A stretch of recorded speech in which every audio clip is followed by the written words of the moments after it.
टमाटर अच्छे से वॉश करते जाना है, स्टेम का एरिया इस तरह से रिमूव कर लेना है और साथ ही इनको कुकर में डालते जाना है। आम पतीले में भी बना सकते हैं। इस तरह से ऊपर से स्टेम का एरिया निकला हुआ आप देख सकते हैं। इसके अंदर के तमाम इसमें से मैंने स्टेम का एरिया निकाल लिया है और ये पूरे 5 केजी टमाटर हैं। इसमें से जो पीले थोड़े से टमाटर थे या कहीं से कोई टमाटर हरा था उसको निकाल के उसकी जगह पे मैंने दूसरा टमाटर डाल दिया है और ये पूरे 5 केजी टमाटर हैं। टमाटरों के ऊपर डालना है 1 कप फुल भर के वाइट विनेगर और 4 कप शामिल करूँगी मैं यहाँ पर इसमें चीनी। अब इसमें मैं डाल रही हूँ हाफ कप के बराबर पानी और 5 केजी टमाटर में डालना है 4 टेबल स्पून फुल भर के नमक। मैं लाहौरी नमक इस्तेमाल कर रही हूँ यहाँ पर। आप अपने अकॉर्डिंग टू टेस्ट नमक को डाल सकते हैं, लेकिन शुरू में कम ही डालेंगे ताकि जब केचप थिक हो जाए तो हम फिर हर चीज़ को अपने टेस्ट के मुताबिक बराबर कर सकें। पहले 10 मिनट तक टमाटरों को दरमियानी आंच पर पकाना है और फिर चूल्हे को तेज़ करके 3 सीटी आने तक मैंने कुकर में टमाटरों को गला लिया है। अगर आप खुले बर्तन में बना रहे हैं यानी कुकर में नहीं बना रहे तो भी टमाटरों को गल जाने तक अच्छे से पका लें।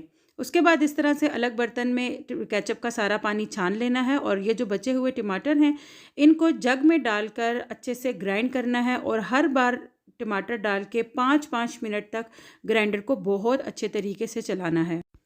जिस बर्तन में पानी छान लिया था उसी बर्तन में मैंने यहाँ पे सारा टमाटर बहुत अच्छे तरीके से छान लिया है। छानने का काम सुनने में थोड़ा मुश्किल लग रहा है लेकिन करने में बिल्कुल भी नहीं है। फटाफट से ये टमाटर जो है वो इस तरह से छन जाते हैं और इनके बीज और छिलके जो हैं वो निकल के अलग हो जाते हैं और टमाटर जो है वो बहुत अच्छे थिक फॉर्म में जो केचप का पेस्ट है पूरा वो रेडी होकर नीचे पतीले में मेरे पास आ गया है। और अभी ये तकरीबन 3.5 लीटर के बराबर या 3.5 केजी के बराबर जो है वो पतीले में जो पेस्ट है ये मुझे मिल गया है केचप के लिए। केचप के पेस्ट को दोबारा से चूल्हे पे रखा और 1 टेबल स्पून प्याज का पाउडर, 1 टेबल स्पून लहसुन पाउडर, 1 टेबल स्पून आम घर में इस्तेमाल होने वाली लाल मिर्च और 1 टेबल स्पून पेपरिका पाउडर शामिल करना है।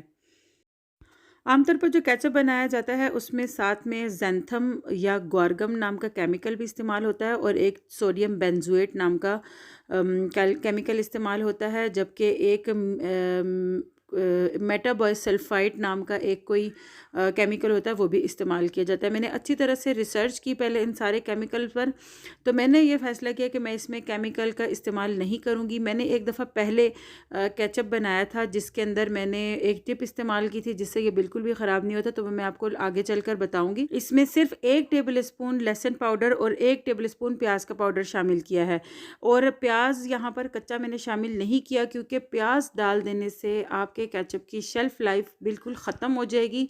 जैसे ही वो बाहर रहेगा आपसे फ्रिज से वो फ़ौरन ख़राब होने की तरफ जाएगा और अगर 1 से 2 दिन वो बाहर पड़ा रह जाएगा तो वो बहुत जल्दी ख़राब हो जाएगा।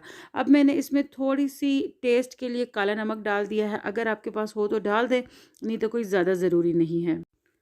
केचप की थिकनेस आप देख रहे हैं माशाल्लाह से केचप जो है वो बिल्कुल रेडी हो चुका है, चम्मच के ऊपर अच्छे से लिपटा हुआ है। इसका मतलब है कि हमारा केचप रेडी है। तो अब मैंने यहाँ पर इसको ठंडा होने के लिए छोड़ना है क्योंकि मैंने इनको डालना है कांच के जार में।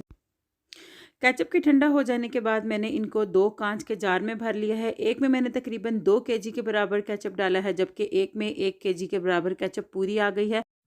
अच्छा जी, तो केचप को सेव करने की जो टिप मैंने आपको बतानी थी वो ये है कि जो 2 केजी के बराबर केचप है यहाँ पर, इसमें मैं तकरीबन 1 पाव के बराबर बाज़ारी केचप शामिल करूँगी जिससे ये ख़राब भी नहीं होगी और इसकी जो प्यूरी और पानी है ये एक दूसरे से अलग भी नहीं होगा और इसको डाल के मैं बहुत अच्छे तरीके से मिला लूँगी।